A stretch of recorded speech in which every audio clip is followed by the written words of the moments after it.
To the max ang Sapax. Narito. Nako, grabe naman ang nangyaring yan.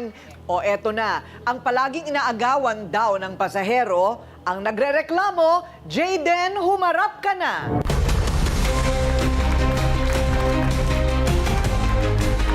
Hello, Jayden. Ano ang problema? Ano po kasi, nirereklamo ko po yung pinsan ko dito eh. Kasi inaagawan niya pa ako ng pasahero eh. Paano yung agawan ng pasahero? Di ba may darating na pasahero? Apo. O tapos, paano inaagaw? Sasakay na lang sa'yo? Inaagaw pa? Inabangan niya po sa may skinita. Tapos tinanong ko po siya, pre, anong ginagawa mo rito?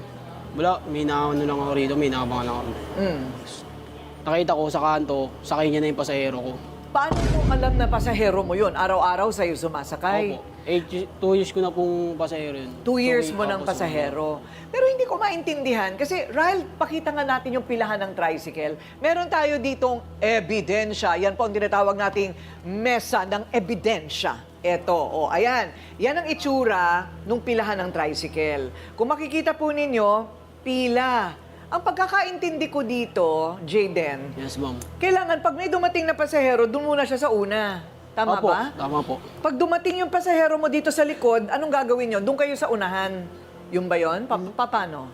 Ano po, pagka dumating ka po, sa ulihan ka po, pagka nagsakay ka na, tapos pagbalik Pipila po, ka ulit. pipila po ulit. Ikaw bilang tricycle Opo, driver. opo. Paano ka nakakakuha ng pasahero na parating sa'yo? Yun ang hindi ko maintindihan. Kung iniisahan mo rin yung iba. Di ba? Siguro ate ko rin, kasi yung mga pamangkin ko dati nagka-tricycle. Oo. Kumbaga parang ihatid sila ng eskwelahan, tricycle. Parang ano ko na, parang anong tawag dito? Suki po, suki. Service na kita. Regular ka sa akin. Parang Okay. ganun yung sinasabi Opo, niya. parang tama? tatawagin niya po ako doon kung sakaling sasakay siya. Oo, yun. Parang naging regular siya na service. Ano yan, Paliwanag- tatawagan ka para kang Uber? Para kang Grab? Tama Opo, po, parang yan, ganun po. ganyan. Para kang Grab? Opo, Opo. parang Alam na niya. Saan siya sumasakay? Pinupuntahan ka niya? Pinupuntahan mo siya? tinatawag niya po sa iskinita. Tatawagin niya po ako. Pipila Okay. lang po. So yung kilalang iyo talaga ang inaagaw ng pinsan Pinsan ko mo. po. Opo. Eh sa lawahan din naman yung suki mo. Akala ko ba ikaw lang ang gusto niya? Uso po ngayon yung agaw eh. Yung hindi loyal. Ay, Ay, iba naman yung agaw na sinasabi mo, Ryle. Ryle, iba yan. Sa pag-ibig naman yung sinasabi mo, toda ito. Oh. Paano mo sila nahuli na, ano pala, nagtutu-timer pala ang suki mo? Parang siniraan po niya ata ako, ganun. O kaya sinel-stock niya, parang ganun. Siniraan ka niya, kaya siya na ang pinupuntahan. Opo. O baka mas gwapo yung pinsan mo. Ano ba yung pasahero? Babae? Bading? Ano? Babae po. Babae kaya? Mas gwapo yun! Pili ko mas gwapo yun ate ko rin. Ano, ilang taon na? Matanda na po yun. Matanda na. O, yung mga matatanda, ah. Yung mga nakatatanda, mahilig sa poging bata. O, aminin. Ayan si nanay, Aminin, oh. nanay, Totoo. ano? Ayun ang Ano, nakaitim, nanay? oh. Di ba? O, sabihin niyo ang totoo, ha? Oy, kayo, ha? Hagik-gik kayo na hagik-gik dyan, ha? Teka muna, magkano ba ang nalulugi kapag halimbawa? Magkano boundary ninyo? Sa isang araw po, 150. 150, magkano take home mo? Mga nasa minsan nasa 700, 800. Okay din, ha? malaki din. Okay din. Kung araw-araw ang pasada. Tinanggal mo na yung boundary doon. Opo, tanggal. Magkano po ba yan. isang sakay ngayon? Ang minimum po na pagka 45 po, 45. 45. 45. Yung from Same, point A to point B, kung dito ka galing, papunta sa destination mo, Depende po sa depende sa layo. Opo. Pero karaniwan, mga 45 Opo, pagka pesos. malapit, Nga naman, pagka nawalan ka ng isang pasahero para sa araw na yon, 1 kilong bigas na rin yun eh. Opo. Yung halaga nun. Kaya para sa kanila, talagang Nakapangan. magkakasapakan sila dahil pagka nawalan ka ng pasahero. Araw-araw dapat yung sa'yo nun. Opo, araw-araw. Ayun. Ang tanong ko na ate ko rin, sorry, magkano pag special? Yung tulad ng pasahero mo na sinusundo mo, magkano bayad pag ganun? Malayo po kasi yun eh, 150 po kasi binabayad. Ayun, kaya pala ate ko rin. Lumabas din. Wala kinawawala. Malaki Oo. nga. Kumbaga, yun na yung pang-boundary niya. 150 kagad, di ba? So, anong nangyari? Kinumpronta mo. Kinumpronta mo yung pinsan mo. Opo, nilapitan ko po yun. Okay, tapos anong nangyari? Nagkasalubong po kasi kami nun eh. Tapos sinabihan ko siya isang beses, wag na ulitin. Tapos sinulit niya po ulit. Inulit na naman. Nahuli mo na naman. Opo. Eto na ngayon ang nangyari. Nung sila ay nagkahulihan at nagkaroon sila ng konfrontasyon, panoorin po ninyo, huli sa video yung kanilang sapakan. Ay.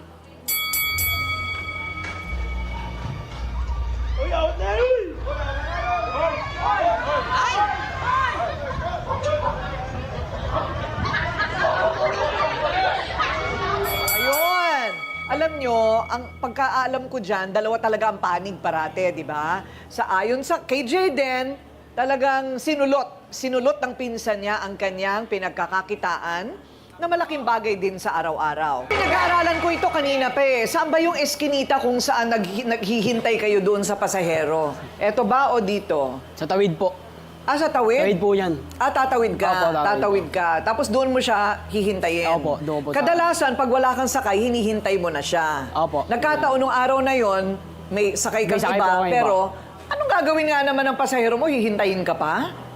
Hindi, nahuli po ako sa ano eh. Tapos nag-uusap na po sila ng pinsan ko eh. Nag-uusap na sila. Well, anyway, malalaman natin ngayon, ha, kung ano ang panig naman ng pinsan mo. Ito po ang kasapakan ni Jayden sa pilahan ng tricycle. Jack, humarap ka na! Ako, wag na. Tapos sa isapakan ninyo eh, tama na yun. Ano ang problema? Ito, susulit ko daw yung pasahero niya eh. Saktong pagdaan ko ron, biglang lumabas. Talaga naman eh. Ha? Oh? Hindi, Upal totoo ka ba? Teka Ikaw muna. upal. Teka muna, paano kayo naging magpinsan? Sa nanay ko po. Nanay mo, tsaka Nanay niya. nanay niya magkapatid. Okay. Ano sabi ng nanay mo, Jayden, at nanay mo, Jack? Hindi po nagpapansinan yun. Hindi sila nagpapansinan talaga. Dati pa? Opo. Okay. Pero kayong dalawa, magkasundo naman. Magkasundo po kami yan simula sa pagkabata. Ewan ko lang po, nagkaroon lang po ito ng pasada, biglang nagiba na yung ugali. Ako po, may pamilya po ako. Di porket pinsan mo, gagawin mo sa akin lagi. Galang lang. Oo. So, anong Mas nangyari? maganda ako Sabi sa'yo. mo, parang, anong nangyari? Bakit siya nagbago? Nagbago siya, simula yung may nilabasan ng tricycle. O baka, Okay. diskarte niya. Na Hindi, pero- kumikita na siyang pera. Oh. Doon siya nagyabang yung kumikita na siyang pera. Yung wala pa, parang aso. Nagmamakaawa. Oh. Yung totoo din. Mas mukhang aso na sa akin. Yung Okay, teka muna ha. Okay, doon muna upal ka naman eh. Doon muna tayo sa pangyayari. Yung araw na yon, pero talagang suki niya. Suki talaga niya yun. Suwi niya po yun, ma'am. Okay. Nakaktuhan ko lang po, dumaan ako, saktong paglabas, ay nagmamadali. Wala siya ron, umihi siya. Hihintayin pa siya ng pasahero. Ano nga, special? Special child? Kupal? Uy. Okay. So, kumbaga, ang pangangatwiran mo, tulad ng sinasabi ko rin kanina, Jayden, na pag dumating pasahero, alam nga namang hintayin ka pa nga naman niya kung wala ka doon at naghihintay ka dapat doon. diba? Pero matagal na bang suki mo? Opo, suki. Gano'ng katagal? 2 years na po yun. 2 years. Lagi Okay. po kasi namamalengke yun. Sa Okay. palengke po kasi. So, 2 years na.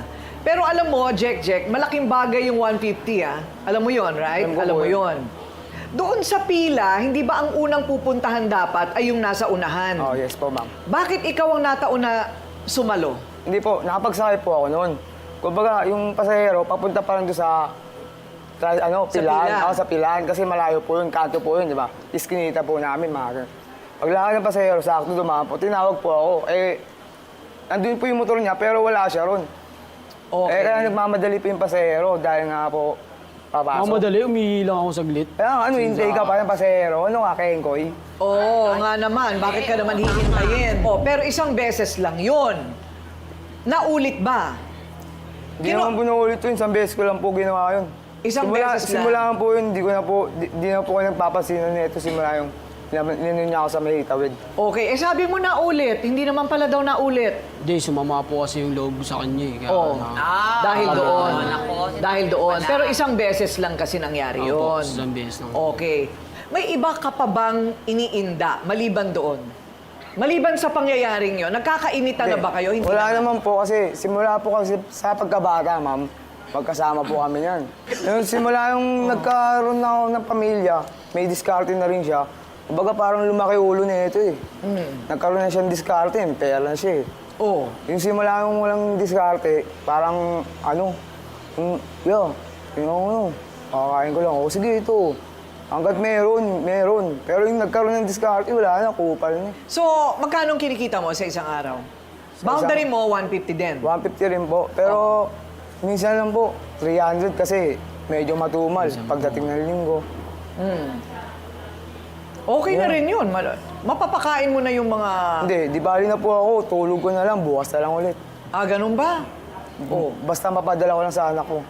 Okay. Pero magkasama kayo ng asawa mo. Magkasama kayo ng nanay. Hiwalay na po kami. Ah, hiwalay Kumbaga, na. sustento lang po ako sa anak. Sustento. Huwag ka na mag-anak ulit, ha? Di na po. Tama na yun. Ang dami mo nang pinapakain. O eto na ngayon, meron siyang panig, may panig din siya. Ano ba natin ito aayusin, Dr. Love? Anong payo natin sa mga lalaki? Naku, sa mga- pangkalahatan, kahit sa mga babae na mainitin ng ulo. Ito, dala to ng init ng ulo Oo, talaga. init ng ulo Oo. yan. Alam mo kanina, Ate Kuring, napuna ko lang, palagay ko, Jayden, yung pagiging magpinsan ninyo, alam mo, hindi unconsciously, itong si Jack, pinagtatakpan ka. Hindi niya sinabi sa amin na wala kang lisensya. At hindi niya sinabi sa amin na hindi ka kaanib ng toda. Pero pumipila ka. Kita mo, pinagtatakpan ka pa niya kasi nandun yung pagiging magkadugo nila. Totoo. Diba? Totoo yan. Dapat kanina pa tapos yung issue na to eh. Hindi ka member ng TODA pero pumipila ka doon. Tapos na. Hindi ka member ng TODA, nagmamaneho ka pero wala kang lisensya. Tapos na, wala na tayong pag-uusapan. Mabait ang pinsan mo, magkasundo na kayo, ha? At sa isang civilized society, sa ating lahat na nandito, ang kilos natin ay ginagabayan ng kasunduan at ng mga batas. Kinakailangang sumunod tayo. Para sa akin, ha? Para sa iyo, kung gusto mong maghanap buhay, magandang intention yun. Pero sumunod tayo sa batas dahil nasa kamay mo ang buhay ng bawat pasahero na isasakay mo. Ha? Sa inyo magpinsan, magkasundo na kayo bago Ayan. matapos ang programa. Thank Salamat, you, Ate Kuring. Dr. Love.